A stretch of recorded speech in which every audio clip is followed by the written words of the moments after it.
Hello guys, welcome back to the Pratiksha's YouTube channel. इथे कृष्णेश्वरला जाण्याची मस्तपैकी आमची तयारी झालेली आहे। इथे आम्ही निघालेलो आहे। मॉर्निंगचा व्ह्यूज तुम्ही बघू शकता। इतकं वातावरण असं होतं ना, असं वाटत होतं की पाऊस येणार आहे, बट खरंच नेचर आहे ना, आपल्याला तर ट्रॅव्हलिंगमध्ये जर नेचरने साथ दिली ना, आपलं ट्रॅव्हलिंग इतकं मस्त आणि एवढं छान होतं ना।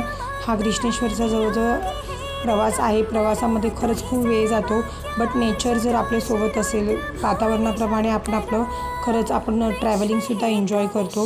व्ह्यूज इतका छान दिसत होता ना, एकदम ग्रीनरी प्लस त्याच्यामध्ये स्काय आणि त्याच्यातलं बाहेरचं एवढं छान व्ह्यूज खरंच खूप असं प्रसन्न वाटत होतं। जसं मॉर्निंग होऊन जेव्हा ऊन येत होतं ना, त्याच्यानंतर इतकं भयानक असं कडक असं ऊन पडलेलं होतं, त्याच्यामुळे ट्रॅव्हलिंग करण्याची मजाच येत होती। इथे आम्ही आता मंदिरात पोचलेलो आहे। आतमध्ये मोबाईल अलाउड नाही आहे आणि अधिक मास चालू असल्यामुळे खरंच खूप अशी गर्दी पण मंदिरामध्ये भरपूर होती। सॅटर्डे असल्यामुळे खूप मंदिरामध्ये पण गर्दी आहे। इथे मस्तपैकी दर्शन झालेलं होतं आणि इथे तुम्ही बघू शकता मंदिराच्याच दुसऱ्या साईडला पण असं एक छोटंसं मंदिर आहे, देवस्थान। इथे पण खूप छान छान असे देवाचे छोटे छोटे देव असे म्हणजे त्यांच्या मूर्त्या वगैरे इथे दाखवलेल्या आहेत आणि छान हे पण असं मंदिर असं खूप मस्त आहे, बघण्यासारखं व्ह्यूज आहे कृष्णेश्वर देवाचा। इथे पण आहे। इथे पण मस्तपैकी दुसरं मंदिर देवाचंच होतं, शंकराचं।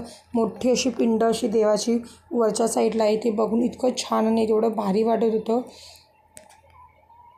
खूप छान असा व्ह्यूज येत होता आणि इथे तुम्ही बघू शकता, इथे परतीचा मार्ग आमचा परत चालू झालेला आहे। आम्ही तिथेच जेवण वगैरे पण केलं, खूप एन्जॉय केली ॲक्च्युली जर्नी आणि बघण्यासारखं मंदिर पण खूप छान आहे। व्हिडिओ आवडत असेल like, share and subscribe my YouTube channel. Thank you.